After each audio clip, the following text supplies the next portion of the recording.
আপনার কাছে যে জিনিসটা নেই, যেটা আপনি করতে পারেননি, সেরকম কি কোনো চিন্তা আপনার হচ্ছে? যদি এইরকম চিন্তা হয় যে বারবার মনে হচ্ছে আপনি ভুল করেছেন, আপনার এই জিনিসটা হওয়ার দরকার ছিল বা একটা নির্দিষ্ট লক্ষ্যে পৌঁছানোর দরকার ছিল কিন্তু আপনি সেটা করতে পারছেন না।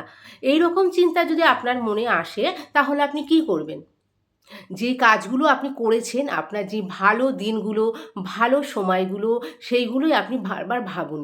প্রথমত আপনি রাতে যখন ঘুমোতে যাবেন তখন ৩ টে ভালো কাজ যেটা আপনি করেছেন, ধরুন দুপুরবেলা খুব ভালো একটা খাবার খেয়েছেন, সেটা বা এইরকম ধরনের আপনি ৩ টে কাজ লিখে ফেলুন।